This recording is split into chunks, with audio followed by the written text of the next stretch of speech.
Assalamualaikum warahmatullahi wabarakatuh. Serta salam sejahtera untuk kita semuanya. Perkenalkan, kami dari kelompok 2 yang akan menyajikan presentasi dengan judul Tinjauan Literatur Pengolahan Limbah Material Pewarna Cair Industri Pangan. Nah, di sini ada 4 anggota. Yang pertama ada saya, Arsik Mutia Bilkis NPM 08 2025 102056 dan 3 rekan saya. Saya Nesya Nadia Salsabila, NPM 08 2025 102048. Nama saya Yesapin Isabella Gunawan dengan NPM 08 2025 102065. Perkenalkan, nama saya Ahmad Zaki Wildan. Saya dari NPM 08 2025 1.02060. Di sini ada dosen pengampu yang membimbing kami adalah Ibu Dr. Eka Cahya Mulyawati, SSI MT. Dan poin-poin yang akan kita sampaikan, alasan pentingnya menangani limbah pewarna industri pangan. Yang kedua, tujuan tinjauan literatur review yang dilakukan. Ketiga, struktur pembahasan lanjutan. Mari kita bahas latar belakang dari tinjauan literatur yang kami lakukan. Seiring dengan pertumbuhan dan peningkatan aktivitas industri pangan di masa kini, volume limbah cair yang mengandung zat pewarna juga terus meningkat secara signifikan. Limbah semacam ini memiliki potensi besar untuk menurunkan kualitas perairan serta mengganggu keseimbangan ekosistem di sekitarnya. Untuk mengatasi masalah ini, berbagai jenis material pengolahan telah dikembangkan. Nah, mulai dari material konvensional hingga material maju yang lebih canggih. Namun, kinerja dan material-material tersebut sangat dipergunakan oleh kondisi operasi pada saat proses pengolahan, dan salah satu faktor yang paling penting adalah pH. Mengapa pH begitu krusial? Karena pH berperan dalam mengontrol muatan permukaan material, pengolahan serta karakter molekul dari zat pewarna itu sendiri. Hal ini kemudian menentukan seberapa kuat atau lemahnya interaksi antara material dan pewarna selama proses pengolahan. Oleh karena itu, tinjauan literatur kami difokuskan untuk membahas dua hal utama, yaitu perbandingan performa dari berbagai material pengolahan limbah pewarna cair industri pangan, serta penting pH dalam mengoptimalkan efisiensi dari seluruh proses pengolahan tersebut. Setelah memahami latar belakang, mengapa pengolahan limbah pewarna industri pangan penting, sekarang kita akan membahas isu-isu yang terkait langsung dengan topik ini. Pertama, mari kita bahas isu yang utama, yakni fokus dalam tinjauan literatur kami yaitu ada 3 kategori.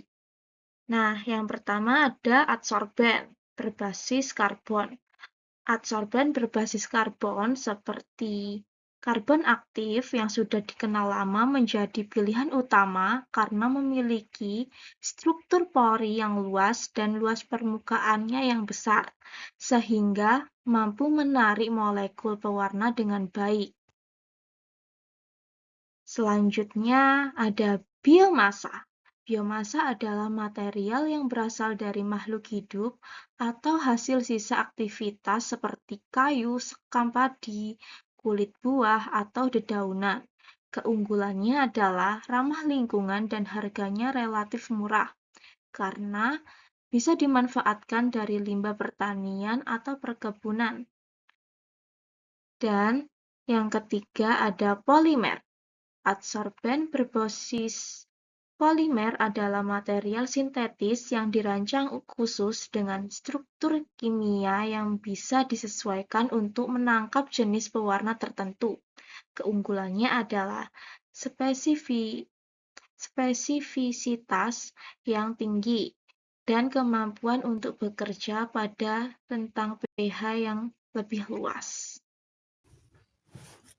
Selanjutnya ada tema yang diusung. Tema yang diusung adalah perbandingan analisa pengolahan limbah cair pewarna pada industri pangan. Alasannya karena industri pangan menghasilkan limbah cair yang mengandung zat pencemar seperti pewarna dan senyawa organik yang dapat menurunkan kualitas lingkungan. Oleh karena itu, pengolahan limbah cair diperlukan untuk menurunkan kadar pencemar agar aman dibuang ke lingkungan. Selanjutnya ada metode tinjauan literatur. Metode yang kami gunakan adalah tinjauan literatur. Kami mengumpulkan dan mensintesis penelitian terdahulu yang relevan. Fokus kami yaitu proses kimia pada pengolahan limbah pewarna, misalnya adsorpsi, lalu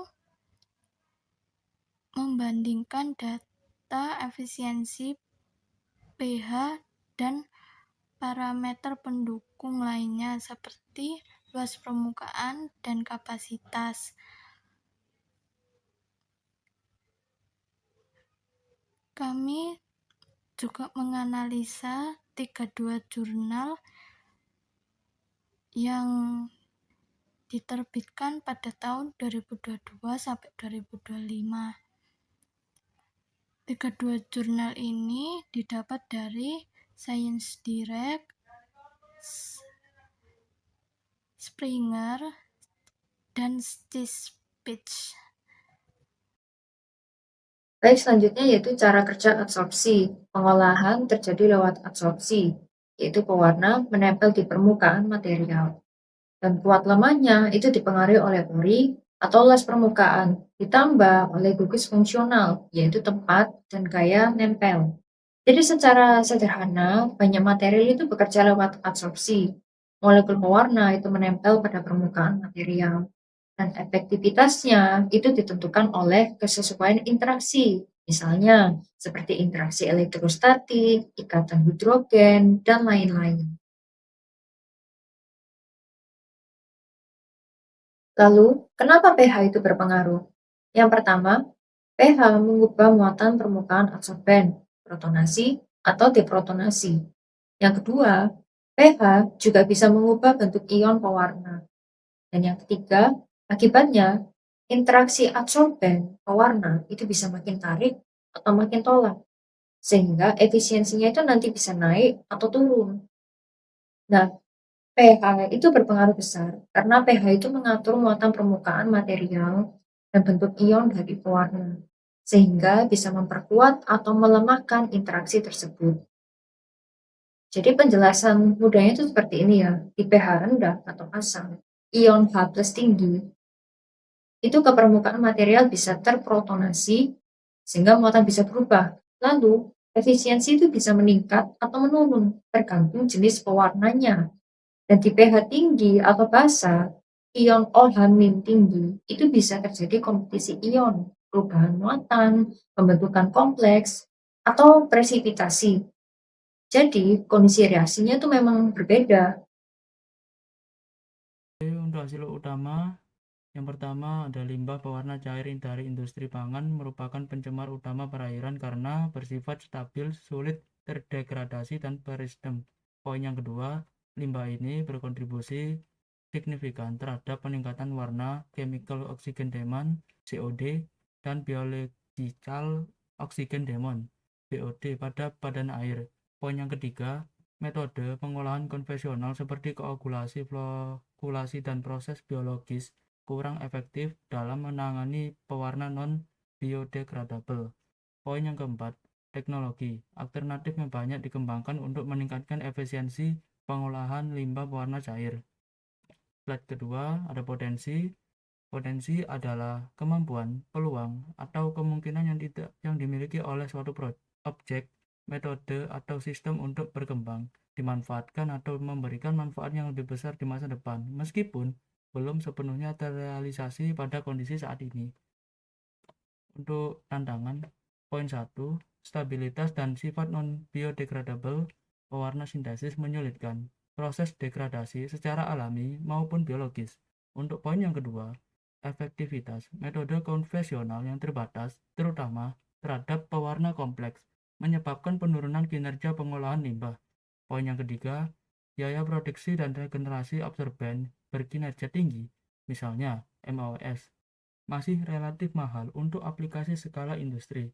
Poin yang keempat, penurunan efisiensi absorpsi pada kondisi limbah nyata akibat adanya kompetisi ion dan senyawa organik lain. Untuk yang terakhir, menguntungkan, poin yang pertama, mendukung penerapan ekonomi sirkular terutama melalui pemanfaatan limbah biomasa sebagai absorben. Poin yang kedua, meningkatkan kepatuhan terhadap baku mutu lingkungan khususnya pada industri pangan. Poin yang ketiga, potensi penerapan skala industri yang luas, baik untuk instalasi baru maupun peningkatan sistem pengolahan limbah yang sudah ada. Jadi, kesimpulannya yaitu pH tinggi atau rendah itu bukan salah, tapi memang membuat interaksi adsorben pewarna itu berubah. Karena itu, cara paling menguntungkan adalah memilih material yang efisien pada pH operasi yang sesuai dengan kondisi limbah atau proses, bukan hanya melihat angka efisiensi tertinggi di suatu kondisi saja. Jadi sekian penjelasan dari kami. Mohon maaf jika ada kesalahan kata atau penjelasan yang kurang jelas. Terima kasih sudah menonton.